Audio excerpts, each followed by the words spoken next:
Hey everyone, welcome to Tent Talk, the Farmers Market podcast. This podcast is all about farmers markets. Whether you're a farmers market manager or a small farmer or food maker selling at farmers markets, you have found just the right podcast. I'm Kat Fields-White. And I'm Bridget Myers. We're longtime farmers market managers, educators, and consultants. Get ready to catch up on all things farmers market pros with us. Today we're chatting about the inspections that keep your market on the up and up. That's right. Make sure you're an actual farmer's market, or if you're not, you're saying you're not. All those inspections help. Today's episode of Tent Talk, the Farmers Market podcast, is supported by Wurks, providing a single, multifaceted tool to manage your markets, schedule your farmers and vendors, create market maps, and maintain up-to-date data on attendance, inspections, permits, insurance, and more. Give up that stuffed 3-ring binder and free up your time. Click the MarketWorks logo on the resource page at farmersmarketpros.com and get started today. Well, welcome back to Tent Talk, everybody. Today we are chatting about managing official inspections and the farm visits and on-site vendor inspections that keep your farmers market playing by the rules. Of course, market managers, definitely farmers, self-employed business owners, all like to make their own rules. Yes, we do. I'll play by my own rules. Thank you. Playing by the rules gets tricky, and actual rules and regulations differ a lot in all the various areas where markets happen. I mean, farmers markets all over America, each of those states, each of the counties, each of the cities has different rules. And of course, we're talking also to market managers and farmers and vendors that are in Latvia and New Zealand and all the places we have markets. In Brazil, where our friend Tiago tells us that part of his job is being ready to run if the authorities show up. That's a rule that I think would give me anxiety, but maybe a sense of fun, little danger in the farmers market scene. That's right. He's young. I think he likes it. So while we, are in the overregulated state of California and county of San Diego, we know that there's different rules for different areas, and we're just going to discuss how to kind of manage those regulations that you have to follow and inspections for your market, just to keep the integrity of your market in check, no matter what the rules are where you are. Yeah, exactly. Mm-hmm. I mean, we've managed markets in California for more than 15 years now, and our regulations are very specific. There's a whole set of laws that apply specifically to farmers markets, and then they're embedded within a whole bunch of other laws that apply to farms and to food makers in various departments and things. And, when I get together with folks that manage markets who are policymakers from other parts of the country and other countries, they always say, yeah, it'd be really cool if we could have sort of a set standard and a set of regulations that just apply to everybody all over the U.S. and all over maybe the world, something that was sort of, this is how a farmer's market is done. These are the rules.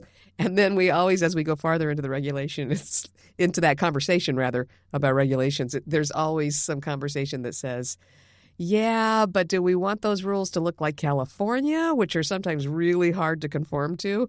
What if we just said we want a set of rules and they say, okay, everybody's going to have to operate like California? And like, no, let's not do that. And at the same time, do we want a set of rules like, some state that shall remain nameless that's in the southeast corner of the country where the ag commissioner themselves say that they don't really see what the problem is if people are selling bananas from other countries at a farmer's market. It's the Wild West in the Southeast. Wild East in the Southeast. Yeah, right.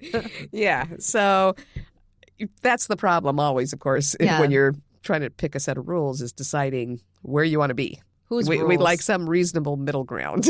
Exactly. Whose rules and who's doing the inspecting and then enforcing as well. Right. Because you have to also manage that part of that. If you have rules, you also have inspectors and enforcers of those rules. So who are these people and what are they doing? So in California, it's interesting because we answer to a lot of different departments. We always laugh that we could run a nuclear plant and answer to fewer regulatory agencies. And that is absolutely, it's a joke, but it's true.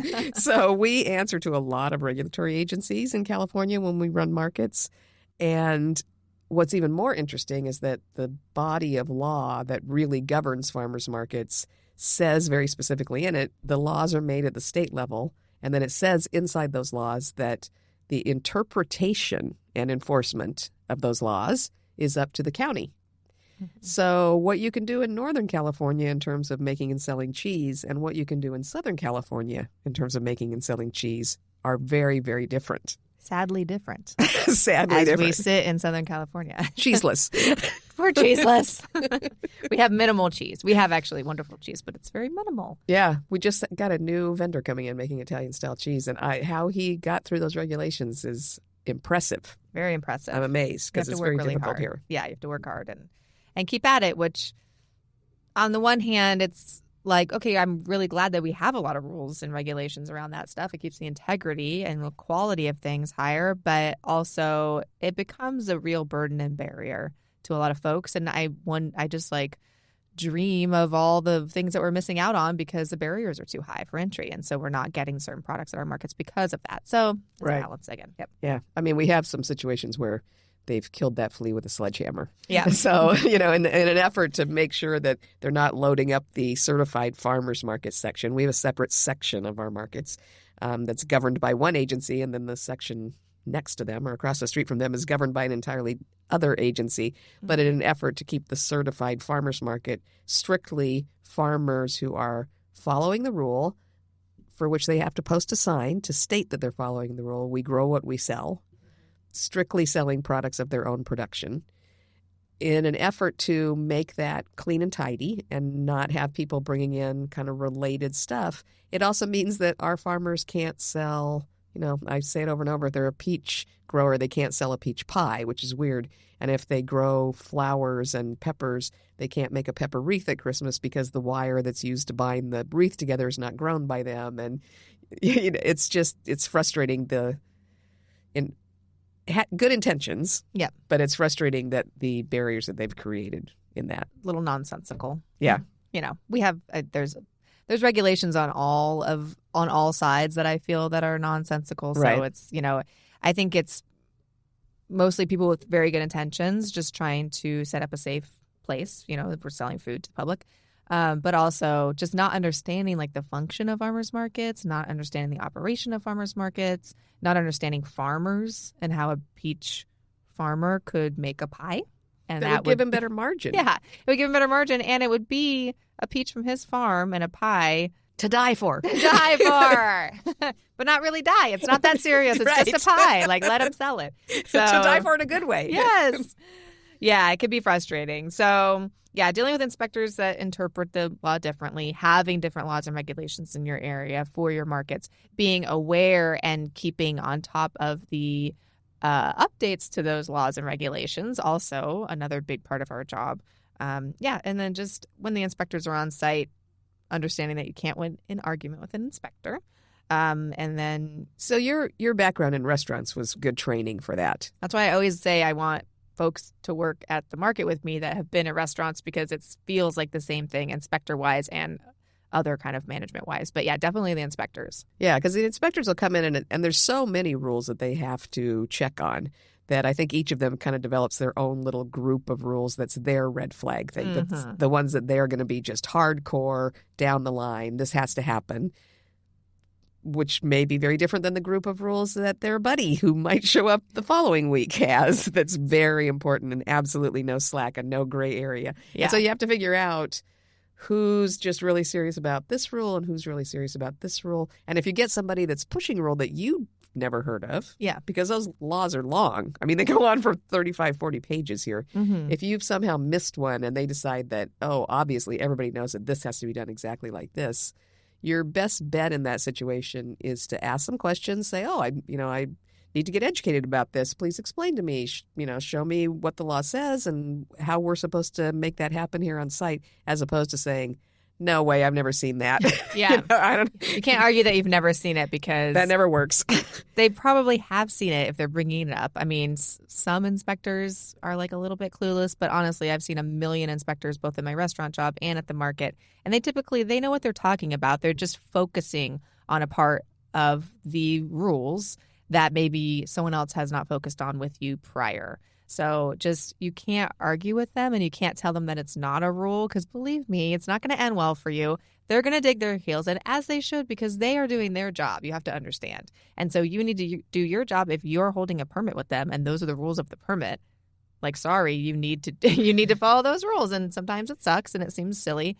But yeah, just, we had sliced lemon lady that would come to the restaurant all the time, and she was obsessed with our sliced lemons behind the bar.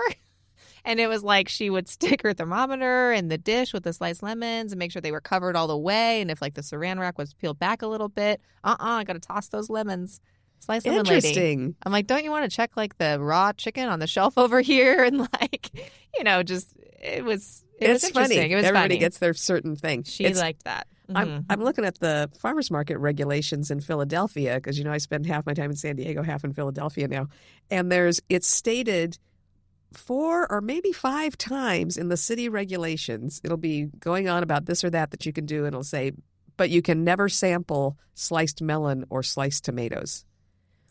And then they'll be talking about something else. So you can do this and you can do this, and this is how you have to keep the temperature of your items at the market. But remember, you can never sample sliced melons or tomatoes. And I don't know I wonder if there's some legislator or inspector whose dog has died from a sliced melon dropped from a table or something. I don't know. There's something. Something who happened. Hurt you? So who hurt you? Which melon hurt you?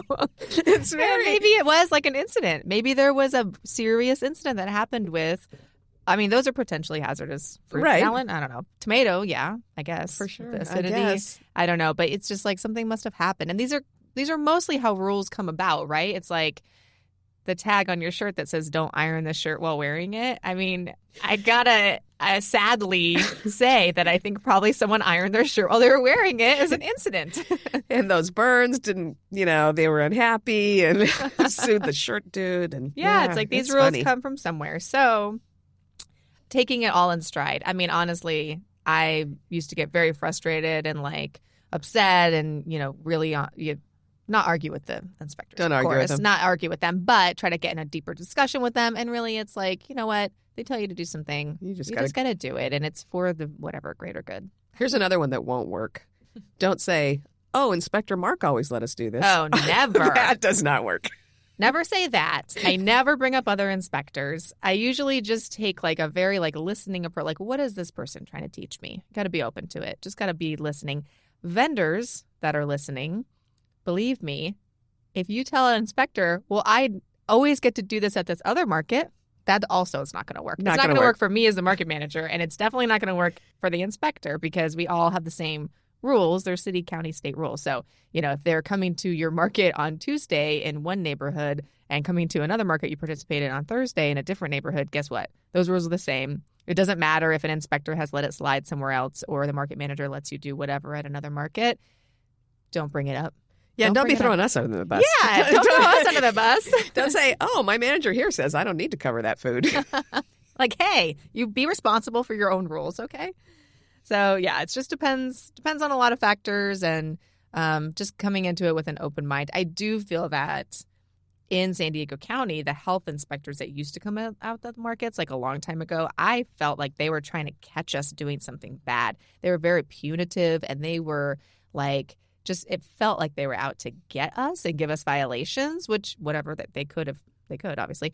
But then they somehow turned a corner and we got a whole new batch of inspectors. And even some inspectors that had been there for a while came in with a new vibe where it was more like very educational. They wanted to teach us the safety rules and why those rules are in place and how to do them properly. And they would come give warnings and come give us educational material on it. And it felt so much better. And honestly, it made the market safer. Yeah. Because we all started understanding why those rules were in place and how to do them properly, as opposed to like running away when we saw them and like hurrying up and trying to do stuff when we see the inspectors. Like that's not really creating a safe place at the market on the days that they aren't there. Right. So that was really helpful that they kind of turned that corner. Yeah, I feel the whole tone has changed here. That it's we're all collaborating to make things safer as opposed to gotcha. For sure. Yeah. For sure. I really feel that way with all the inspectors that come to our markets. Ag as well. Ag, I think the county as a whole must have had some change in approach and training their own staff and inspectors to, hey, let's help these folks. Help us help you. Help us help you. I mean, they have like webinars and stuff now. It's great. So I'm happy to learn all that stuff and adhere to all those rules. But it can be a little tricky. And as market managers, we're depending on the vendors and farmers to be following the rules every single day, every time they come to your market. And so it's, if they're slacking, that is also our problem. So just kind of keeping on top of the vendors and farmers to make sure that they're following the rules as well, so that when an inspector shows up, not if, but when they do, which they do come by, quite often at our markets, actually. Everyone's prepared and can answer the questions that their inspectors are asking, and they know what's going on, and they know how to have food safety in their booth. So, yeah, for sure. Mm-hmm. Yeah, we're big on self-inspection and trying to keep things safe there. It does, again, though, just like it is with inspectors, we do have vendors, especially newer vendors that haven't been with us for a while, or farmers that haven't been with us for a while, that'll say, oh, over at that market, they let me do this. Well, I know. Or I'll get an application that says, I know at Little Italy we're required to have labels on our food. Well, folks, at the federal level, you're required to have labels on your food. It's not just us, but you are correct. We pay more attention than some markets. Well, sometimes I feel like we are in a more like educational role as farmers market managers we are very like sticklers with the rules for our own self-preserving, necessity. And also because we believe in the education of food safety and farmer, integrity and all of that. So I feel like I'm always like kind of educating the new vendors that are coming into our markets, or vendors that I had a farmer ask me a few weeks ago, like he was like, hey, I want to sell like a value added product with his farm goods in his booth. And he was like, yeah, so I think I'm gonna bring that next week. And I was like, well, I'm like, you can't bring that because you don't grow the majority of what's in it. And he was like, what do you mean? And it was like a great conversation, because then the farmer next to him in San Diego County, if you're on the end cap, you can have like non-farm product on the end of your. So it was a good conversation, because he was like, well, he gets to sell it. And I'm like, well, he's at the end of the certified farm section, and in this pepper jelly that he sells, he grows all the pepper, and like you can use a small amount of spices, but you can't throw something in there that you don't grow. And it was like such an and all these other vendors and farmers were like listening in, and my staff was there listening, and it was just a great like collaboration on education on these regulations with a newer farmer that just didn't know. He just didn't know. There's so much to learn, And so it's good to have those conversations and kind of educate everybody else. Yeah, I like to do that in our downtime, spend time talking to people. I do also, though, point out to them sometimes. They'll say, well, we can do this at such and such market. And I'll say, well, let me tell you how it is. We have been very forward-facing when it comes to helping to approve policies in San Diego and, keeping markets open during the pandemic protocols. And they know that we teach a class to new vendors. And if an inspector comes out and we're doing something off, we can't just say, oh, sorry, I didn't know that. We'll change that. They know we know. We don't have the luxury that some other farmers market managers have, where we can't act dumb. Right. Because other market managers, they might know what's up, but like, hey, try to be low key under the radar, and they can say, oh, whoops, I didn't know, and get off, which is whatever, their prerogative. But we can't do that, because the inspectors know us, and they would say, Kat, Bridget, yeah, you right, know. You knew. I saw you in this webinar. Like, you knew. You were there. Like, you know what's up. So, yeah, it's just kind of, if everyone just plays by the rules. Yeah, then it's all simple. It kind of avoids that. Yeah, but I think as a group, farmers market folks, we're a little like anti-rule. Yeah. Like, we're all type A, self-employed, Damn the man. That's why we're in this business. We don't want to work for anybody. We don't want anyone to tell us what to do. Like, don't tell me what to do. This is my own business. That's how I feel. But then I'm like, oh, my God, there's so many rules. So we get it. We get it. We get it. We get it. Yes. So we consult with markets in a lot of areas, and some of them don't have really any regulations to speak of that are specific to farmers markets. We'll be helping them design a vendor 101 for their area. Mm-hmm. And so we'll be doing this kind of survey back and forth with them about, well, how is this regulated and how is this regulated? And sometimes we just get some kind of blank looks like, what now? Why would that be regulated? Why would that be a rule? Who would be able to tell me that I had to do that? So that's been interesting. Yes. And that can really lighten your workload. Or if you're trying to achieve a certain thing with your market, if you're trying to maintain a certain kind of integrity, It can actually make your workload heavier because okay, so it's tricky here in California. The only people that can sell at our markets are people that have applied to their local ag commissioner and they have a certification, and that shows that the ag inspectors have inspected their land and know that they're growing what they're selling. And then we have to keep data that goes in to show that, if you have one grapefruit tree but you've sold 17 tons of grapefruit, you're probably buying and selling. You're not growing everything that you sell. We have all that stuff in place. It makes it cumbersome for us. But at the same time, if we want to have a farmer's market where it's farmers that are growing what they're selling, we don't have to do any of that work. Mm-hmm. So if you want to have that kind of farmer's market and you're in certain states in the Midwest or in the South or East or many places in the world, if you want to make sure that you have farmers that are selling what they're growing, you have to go inspect them. Yeah. So in those ways, your workload is higher. Or You have to take somebody that's making things in their kitchen and bring them to the market, and you have to be aware enough of food safety that you're making sure that they're doing it right and keeping your shoppers safe. You have to do it. They don't have to go get a permit from a health department and show up with you. So in some ways, that lack of regulation seems like it would make things easier. But in fact, if you're trying to maintain a certain standard, it's harder because it's all on you. Exactly. Yeah, and we talk about this a lot at the conference every year with other farmers market managers from across the country, and they'll have questions about how do you manage farm visits and like when do you go on your farm visit and do you have like a questionnaire packet? And I'm always like, we don't really do farm visits. Like we go to farms For fun. For fun. Like our farmers invite us to come to their farms to like bring our kids and pick blackberries and stuff. Or they'll have like a farm event. Or like we have friends that have farms that are close to a lot of our farmers. So I go to my friend's house and then I'll kind of like go next door and check out the other farm who is a farmer at my market. So that's how we go to the farms. But I'm not there with like a clipboard inspecting things. I mean, I use my eyeballs and like check everything out. But we pay a fee, and our county agriculture inspectors are very diligent and a little extra with the inspecting themselves. Like they're out there inspecting all the time, and they're at our markets inspecting all the time. So they're doing that work, and I have a lot of trust with them that they're keeping that everything's done with a lot of integrity. And so we can operate our markets without having to go to farms. And so other market managers are usually like, oh my gosh, that would be so great. Like, I mean, I think it's nice to have to go inspect everything because then you get to go to every farm, and like that would be great as a market manager because then you have that kind of experience. But just counting hours in a day, it's like that adds a lot of workload. Plus, you feel like a responsibility. Like if I was self-inspecting, I would feel a responsibility to, like I said, this farm is legit. Now I feel responsible for this farm. Whereas we say they're legit because the ag inspections have told us so. And because if they're not, they'll get caught pretty quick, and then we get notified of all of that. So we just don't have a lot of problems with that around here because they're inspected so much by like an agency. Right. As opposed to like one market manager is coming out there. So, well, you not only have the responsibility for saying, hey, I've looked and they're fine, but that means you also have the responsibility to know what a pea in the ground looks like. Exactly. I mean, do you, as a farmers market managers come from a lot of different places. A lot of times they're Parks and Rec employees, or they're somebody that understands entrepreneurship, or they're an event manager, or they've been a restaurant manager, so they know how to deal with customer service and accounting and that kind of thing.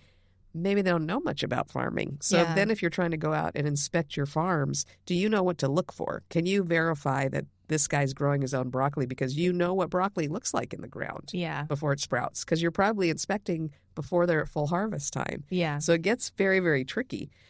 And then, of course, the tone of your farmers is going to be a question. So how far away are you from your farms? That's a trick. So how many farms are you going to be able to inspect in a day? Yeah. 1, because this guy's 120 miles away, or 4, because you're mostly dealing with urban farmers or suburban farmers just on the edge of your city where you can go hit 4 of them in a day. Yeah. So it's a big time investment. And then when you get there, do farmers like to show you around, or are they hostile? Yeah, and are they hostile because they don't want you there inspecting? Do they have a hostile tone because they're busy and this is taking time out of their day to show you an individual market manager around their farm, and then they have to do that again with another market manager and then again with someone else? Or are they hostile because of contamination concerns? Right. We have a lot of like chicken ranchers in Southern California where there was like a big outbreak of like a bird flu. Was called like a castle something, I can't remember, but all of the ranches were basically like closed, like shut down, and even inspectors were like coming in and not even crossing certain lines because you can bring in like some sorts of disease on the bottom of your shoe. And it was really serious because these ranchers are like, hey, if you bring this into my ranch, all of my chickens could die. Right. So it's like, it's not like, oh, one peach would fall off the tree. It's like, this is a big serious deal. So how are you handling inspections like that? We had someone in our group recently ask about like doing inspections, and a mushroom grower was having a big concern about contamination, and that is true. I mean, that's like a really specific. Yeah, it's like a bacterium. It's a fungi. You're growing a very specific kind of thing. Exactly. So a market manager coming into that environment, are they going to contaminate something? Is like a door opening, closing too many times? Like the humidity, like just all of these factors. Those are real concerns that your farmers might have. So the hostility, or just not even hostility, but just kind of like lack of hospitality, perhaps. Lack of hospitality, a little hesitancy.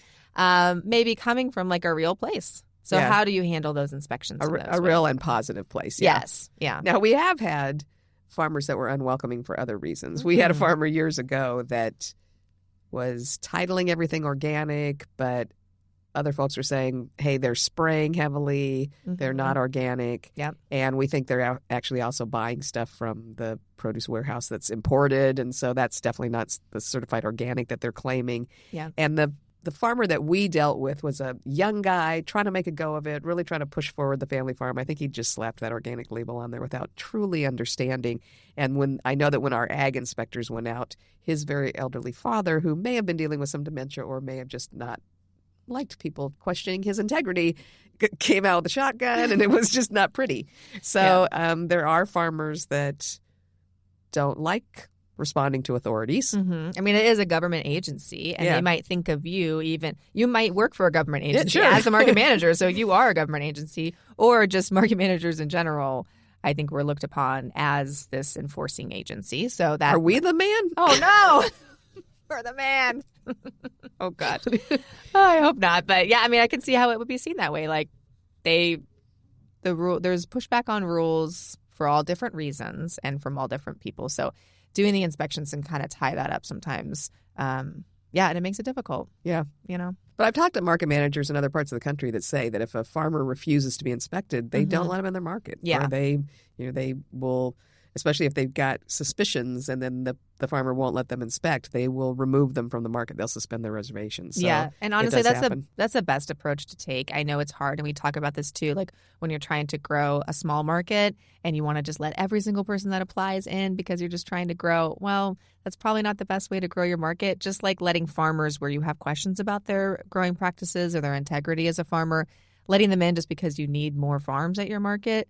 That's probably like a real slippery slope and not the way to grow your market. If your orientation is to have a market with integrity where you're only having growers, like if you only want farmers that are growing what they sell.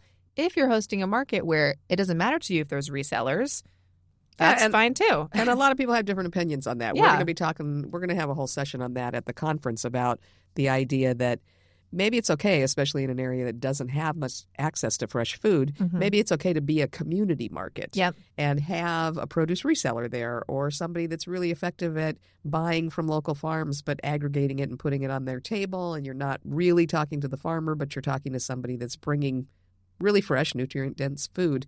And that's okay. From our side, we think that the important thing to do there is just be transparent about it and to say, this is a produce distributor. We think this is a produce distributor with integrity.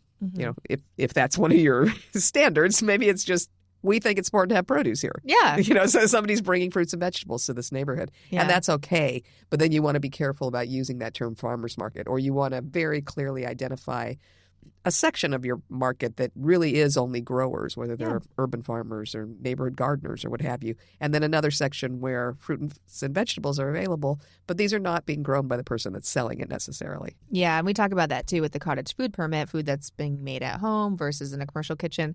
It doesn't matter really. I mean, you can take your own approach as a farmer's market manager, but really it's like, yeah, sure, however you want to make your food or grow your food. It's just about being transparent and not trying to trick the customers into thinking that this is all some 100% organic, locally grown produce when really it's a reseller. There's no reason to try to say that to folks. And being transparent and honest about sources is really like for the long run, the best practice. Absolutely. To have. Yeah. And shoppers have a variety of opinions. Some of them don't care if it's certified organic. Some of them find it way more important to be able to talk to the grower and talk about the methods of production than to have that stamp on there. I mean, some of them agree with some of the growers saying that the organic certification has been so watered down by the government at this point that it's not necessarily the best proof that it's being grown the way you want it to be grown. But it's all about letting the consumer make an educated choice. Yeah, for sure. I feel like that's the approach we take with our markets. And I do think that is a common kind of market management practice. After talking to so many market managers, it's not really like this is better than that. It's just like this is the truth. And this is the choice that we give our shoppers. And this is our approach as market managers. We have a mix of growers in our market. They're all California growers, which is the law here. We can't decide to have produce resellers at our market because we're not allowed to do that. And we wouldn't anyways, just on the principle of the matter for our markets that we run. But I think people get confused like, oh, everything is organic. Well, no, we have really like a small amount of organic growers at our market. But you can talk to the farmers that are there and ask them what their practices are. And sometimes it doesn't matter to some folks. I mean, my friends think I eat all organic food because I run a farmer's market. And like, I love a lot of our organic growers and I buy a lot of our food there. But mostly I pick what tastes best. Like, I get to taste everything, and I get tomatoes from my favorite tomato grower. Or like, I feel like it's more important to have things that were picked more recently just to have like a higher nutrient level, and that makes them taste better to me. And so that's how I like to shop, and that's why I like a farmer's market, because I can decide who those people are by talking to them and getting that information. So it's a lot of marketing and messaging to get out to the shoppers for all of that, but I think you need to like kind of think about that ahead of time as an organizer. Oh, absolutely. Mm-hmm. Yeah. And depending on what your community best practices are and what you determine is best for your shoppers, you decide which way to go. Yeah. I know a lot of the markets that I go to in Europe, for instance, the rules in a lot of countries there don't require that it be farmers that are selling, but they have very clear signage regulations where you can either post that you are the farmer, or if not, then you have to post a sign on each and every section of produce that says where that was grown and that you know what the source is. And perhaps, if you're selling avocados in France, they were probably grown in Spain. Yeah. But as long as you let people know that, everything's fair. Yeah. So health department, kind of the same thing. You can do self-inspections, or perhaps you're in an area like us where the health department provides permits for sellers and comes out and does inspections. But if you aren't responsible to a health department for those kind of rules, we generally encourage market managers to have their own knowledge of what health and safety standards are and kind of do your own inspection in-house on a regular basis. So, to having a little checklist for you and your team that you can make sure that samples are covered or that they're timed. A lot of times you pull a sample after a certain amount of time. I think there's a 4-hour max on some products. There's a 2-hour max on others, so that they don't get into unsafe conditions via temperature control and temperature changes. Where your vendor's making their food.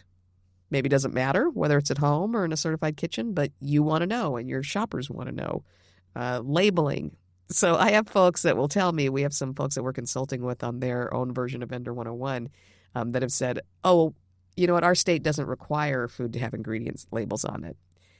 And I had to say, well, honestly, federal regulations say that if you sell packaged food that's sealed, it has to have ingredient labels on it, not the nutrition labels. A lot of times direct marketing where the producer is selling to the customer exempts the nutrition label thing. You don't have to say how many calories. You don't have to say how much is fat or sugar. But you do have to say what's in it. And a lot of times it's related to allergies. And, so we went through a whole conversation about this is actually a federal regulation. It's possible your area has chosen not to enforce this for whatever reason. And when we got down to it, she said, you know what? They don't enforce it. They've clearly made a stand that I guess it's none of my business what's in that container. I don't know what the stand is. But she said we can't insist that our vendors do that because our state and county and city don't insist that they do that. And so we can't be the only ones doing that. Like, all right. That's her call. Yeah. But yeah, we personally suggest that you go by any regulation that exists, even if it's on a federal level, even if your local folks are not enforcing that. And really that kind of crosses over into like a risk assessment situation, because ingredients on a label is like a food allergy situation. So I would strongly recommend that everyone list at least common allergies, which there's actually like a lot of common allergies now out there. But if you get into a situation where you have, say, a tree nut in your product and you're not listing that and it's not really clear that it's in there, and a customer has a reaction, that vendor is certainly liable for that. And even you as the market manager is liable for that, and, in a lot of different places. So just a little self-protection, right? Even if it's not a regulation, maybe talk to your vendors about, cover yourself, For sure. Make sure you're protecting yourself. And having those ingredients listed. I mean, partly liability and partly just personal responsibility. You don't want somebody having to go for an EpiPen because they just sampled your cookie. Yeah. I mean, I'm always like a small child could eat this food. Yeah. I mean, that would be traumatic if you were the reason that a small child or anybody really had a reaction and possibly died or got really sick from a product that you were making just because you didn't feel like putting a ingredients label on it. I mean, that's just a silly reason to to have to live with that for the rest of your life. So think about those things ahead of time. For sure. Yeah. There's a lot of times health regulations will require you to have a level of sinks or hand wash stations that you think is excessive. For sure, if you don't have to do that, I get it.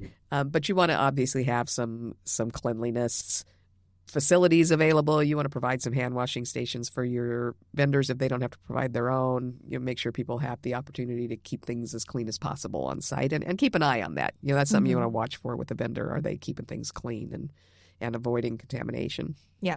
So what happens if a farmer or a vendor fails an inspection? I think the important thing there is to have it in your rules and guidelines that says what happens then. Yeah. So if an ag inspector, in our case, if an ag inspector gives a violation to a farmer, a lot of times that comes back as a violation against the market. We have to have our own ag certificate permit from the county to run a farmer's market. And if we get certain types of violations, they go against the market as well. And there's an escalating scale where if we get repeat violations, it leads to fines.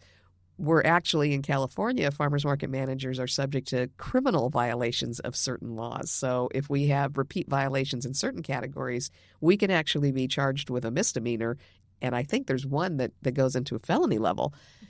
Clearly, I haven't seen anybody get to the felony level, but it's a possibility. And so obviously you need to make sure in your own market rules and guidelines that you point out that if so-and-so gets an inspection a certain amount of times, and I would say it's in two areas where it gets really serious. One is something that will affect the market's ability to maintain their permit and keep operating. And the other is obviously health and safety. If you keep getting violations that, you maybe at your own discretion don't want to host that vendor anymore. Yeah, I would say definitely make sure that's very clear up front. It'll help teach your vendors that these rules are serious and that they could get in trouble, and then also explain to them that it's not just on them. Usually if our vendors we don't get like violations at our markets, but they'll get like a warning or get a talking to from an inspector, and I'm like, hey, you really make sure you do that. And they're like, yeah. And I go, hey, that goes on our record too. And usually they say, oh, it does. And somehow that makes them take it a little bit more seriously. So that could be helpful. Like, hey, we're a team here. We hold a permit saying that everyone that we allow to set up at our market, like this is our space and we said you could come here, we're saying that you are practicing in the way that is, falls under these rules and guidelines from these other agencies. So it's on us to make sure that is true. And right. So you need to, be on that team with us. So usually just having that conversation with folks is because a lot of times they just don't think about it. Yeah. And then if you want to get down to, what's in it for me, from their perspective, if you're constantly violating rules and that gets out, that's not going to be good for sales. That's something that oftentimes is covered by a small local paper, or somebody decides to do an expose on is it safe to shop at farmers markets because there's all these violations. That reflects on you, on the market, on the farmers market community as a whole.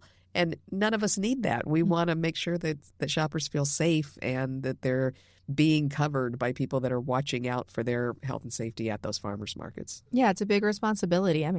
It's a responsibility for all of us to represent farmers markets well while we're at the market. So Sure. That includes everybody involved.